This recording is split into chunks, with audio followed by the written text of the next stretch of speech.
भक्ति भक्त भगवंत गुरु चतुर नाम बपु एक, इनके पद बंधन किए नाश विघ्न अनेक। बोली राजा रामचंद्र भगवान की जय, श्री सद्गुरुदेव भगवान की जय। तीसरे अवतार के बाद जब भगवान के 3 अवतार हो गए, 3 अवतारों का कारण बताते हुए सुखदेव जी ने सारी कथा परीक्षित जी को सुनाई।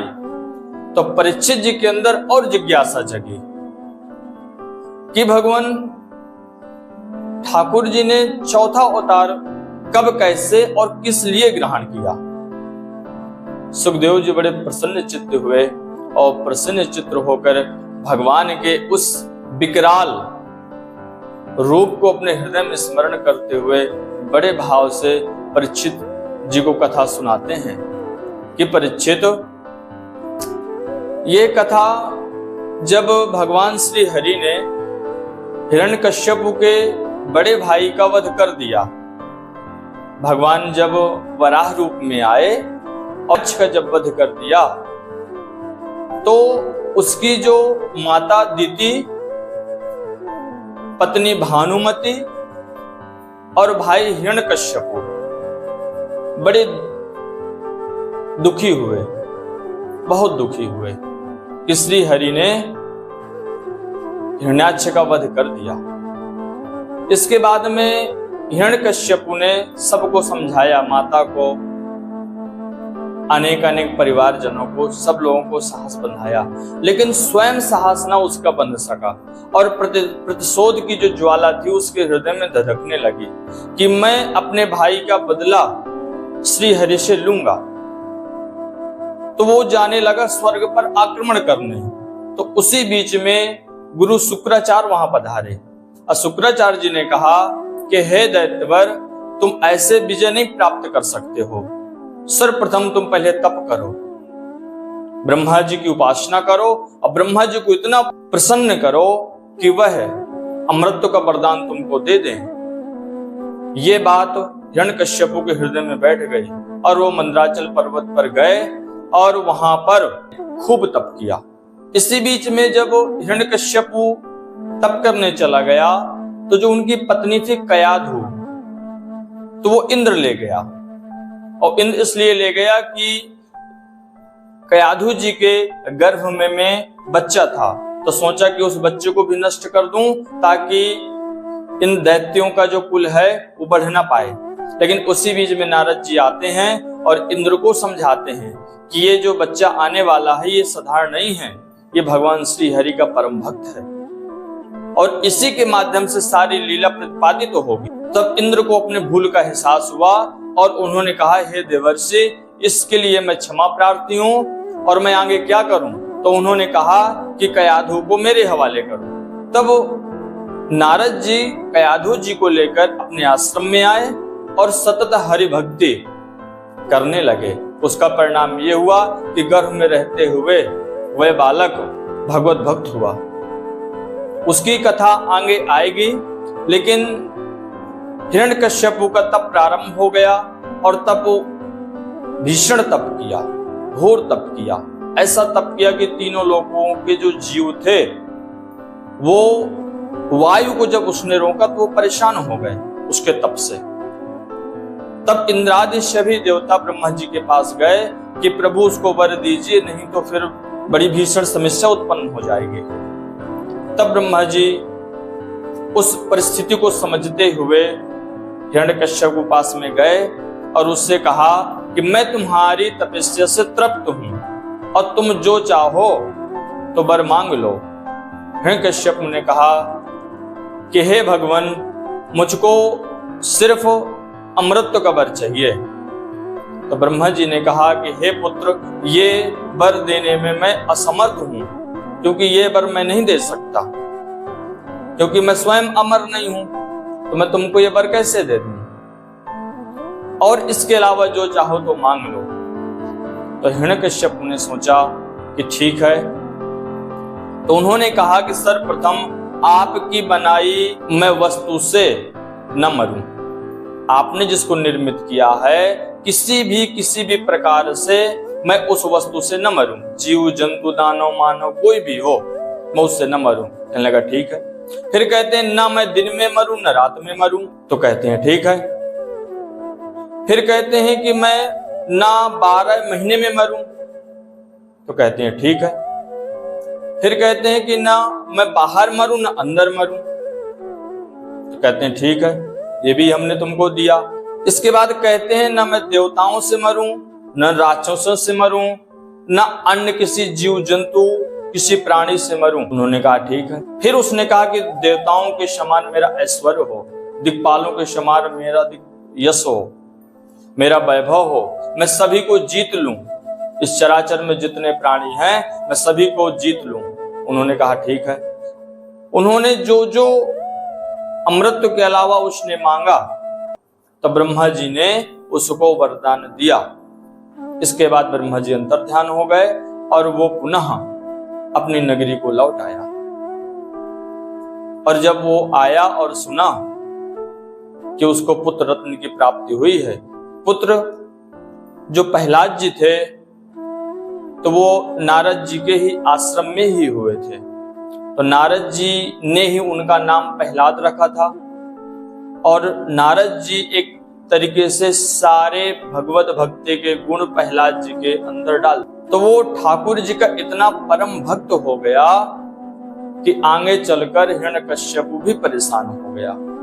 लेकिन हिरण्यकश्यप वहां से तप करके आया, कयाधु को साथ में लिया, पुत्र को साथ में लिया और सबसे पहले आक्रमण उसने कहा किया, स्वर्ग में आक्रमण किया। देवताओं को उसने जीत लिया, यक्ष गंधर्व नर मानव पिशाच अप्सराएं नाग किन्नर इत्यादि जितने भी प्रजातियां हैं सबको उसने जीत लिया और सबके ऊपर शासन करने लगा।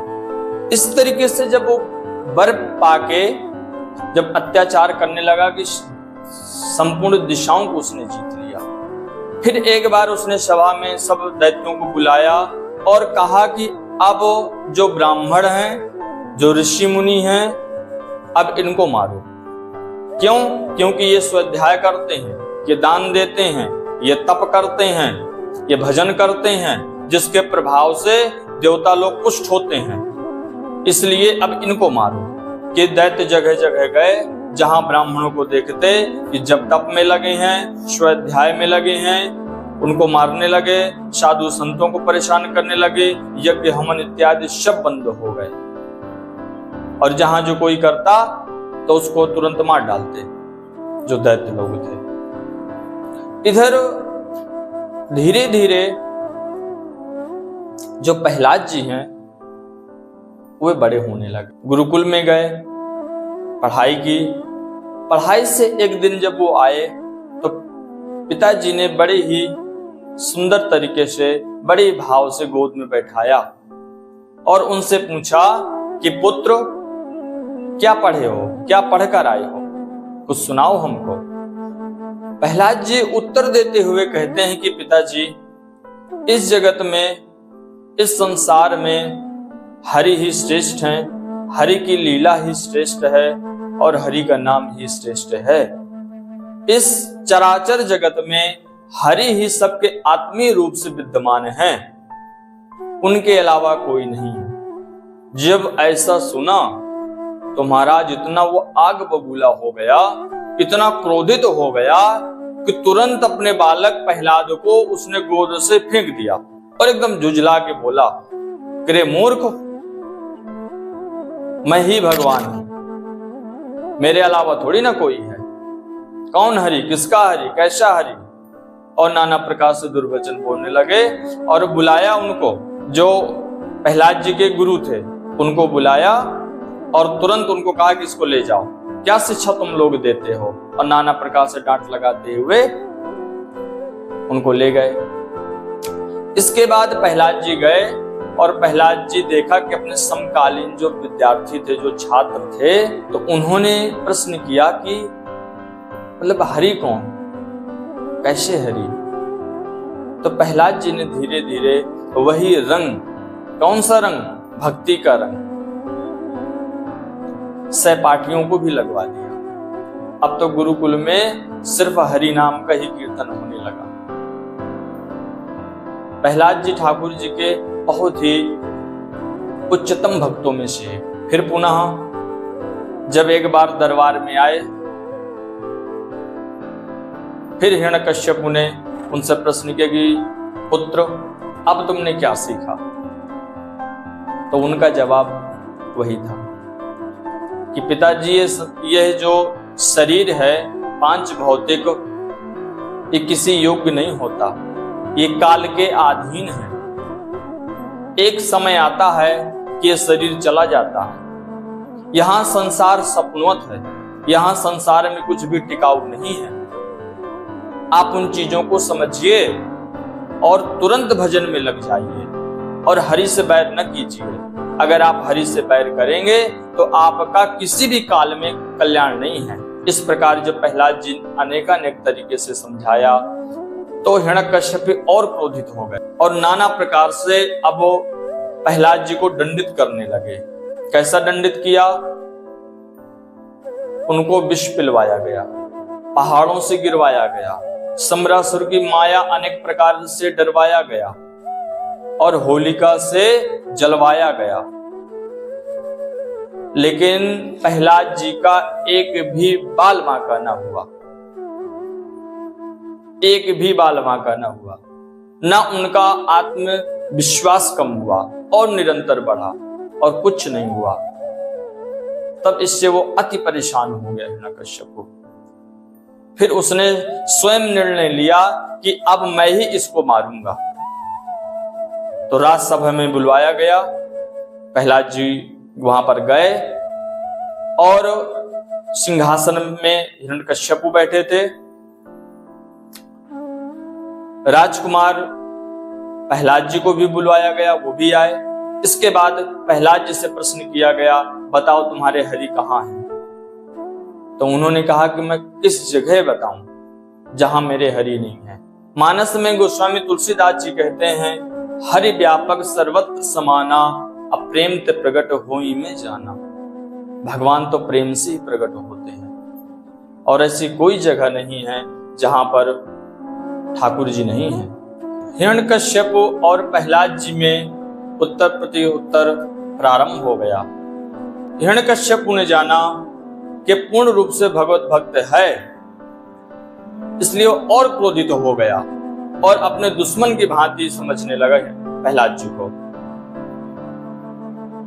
फिर एकदम सिंहासन से उछलकर कूदा और कूदने के बाद में एक खंभे के पास हिरण्यकश्यप पहुंचा और बोला कि बता, इस खंभे में भी तेरे श्री हरि हैं? तो उन्होंने कहा, हाँ, इस खंभे में भी मेरे भगवान श्री हरि हैं। तो जैसे उस खंभे में अपने गदा का प्रहार किया, वैसे ही एक घोर गर्जना हुई। उस गर्जना से इतना अचंभित हो गया हिरण्यकश्यप कि वो भयभीत हो गया और पुनः वहां से दूर हट गया। उस वक्त उसने प्रहलाद जी को भी मारना चाहा, लेकिन इतना भयभीत हो गया कि उसके कुछ समझ में नहीं आया कि ये आवाज कहां से आई। और आवाज होते होते अचानक सामने देख रहा है कि एक विकराल, ना वो मानव है ना वो सिंह है, एकदम विकराल रूप धारण किए। सामने देखा कि भगवान नरसिंह, भगवान का अवतरण हो चुका है, इसलिए बोले नरसिंह भगवान की। तो भगवान नरसिंह प्रकट होकर घोर गर्जना की और महाराज सुखदेव जी परीक्षित से कहते हैं कि हे परीक्षित, भगवान का स्वरूप कैसा है उस वक्त का कि सोने को जैसे तपाते हैं तो पीला हो जाता है, उस तरह भगवान की आंखें हैं, एकदम पीली पीली और एकदम तनी हुई भौहें, विकराल दाढ़ें, आकाश को छूता हुआ उनका एकदम शरीर एकदम विकराल, और जीभ ऐसी है कि जैसे तलवार में धार, छुरे में धार हो, एकदम बिल्कुल तीक्ष्ण भगवान की जीभ हो और आश्चर्य में उनका शरीर। कैसा शरीर? चंद्रमा के जैसे, चंद्रमा जैसे शाम को चमकता है, ऐसे भगवान के रोए चमक रहे थे। लेकिन विकराल रूप को देखते ही उस सभा में मौजूद सब भयभीत हो गए और हिरण्यकश्यप तो अति भयभीत हो गया। और ठाकुर जी जब नरसिंह भगवान के रूप में आए तो मध्यकाल में आए, मतलब दोपहर में आए। लेकिन उसका वध कब किया? सायंकाल को किया, क्योंकि उसने वर मांगा था कि न मैं सुबह और न शाम, तो वो सुबह शाम के जो बीच का समय था, जो संध्या का समय होता, उस वक्त ठाकुर जी ने उसका वध किया। पकड़ा, अपने जांघों पर घसीट के बाहर लाए। कहाँ? देहरी पे। इसलिए उसने कहा था कि ना मैं बाहर मरूं ना अंदर मरूं, तो बीच देहरी पर लाए और ना पृथ्वी में हो ना आकाश में। तो ठाकुर जी ने अपने जांघों पर रखा और उसको चीर दिया, क्योंकि उसने कहा था ना मैं अस्य से मरूं न शस्त्र से मरूं, न ब्रह्मा जी की बनाई किसी वस्तु से मरूं। तो ठाकुर जी स्वयं ब्रह्मा जी को बनाते हैं, भगवान श्री हरि। श्री ब्रह्मा जी श्री हरि को नहीं बनाते, भगवान श्री हरि के पुत्र हैं ब्रह्मा जी, तो इसलिए वो परब्रह्म है। तो ठाकुर जी ने अपने नाखूनों से पुरुषोत्तम मास में स्पेशल कहने लगा, तुम्हारे लिए ये मास हमने बनवाया। और देखते देखते महाराज हिरण्यकश्यपु का पेट फाड़ के भगवान उसकी अस्थियां निकाल के गले में डाल लिया और इस तरह से उसका वध कर दिया। और वध करके खूब क्रोधित हुए। देवता आए ठाकुर जी को मनाने, लक्ष्मी जी आई, लेकिन ठाकुर जी किसी से नहीं माने। तब देवर्षि नारद जी ने इशारा किया प्रहलाद जी को कि तुम जाओ।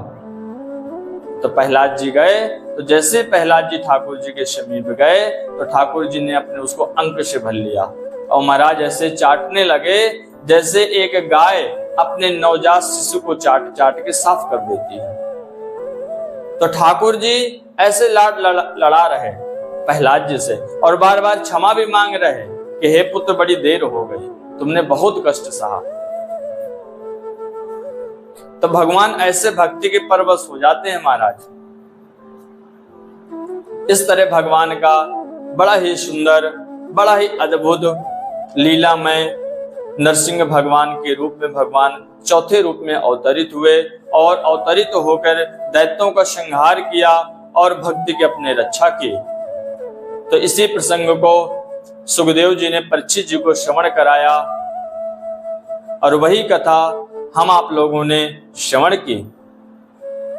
बोलिए नरसिंह भगवान की जय।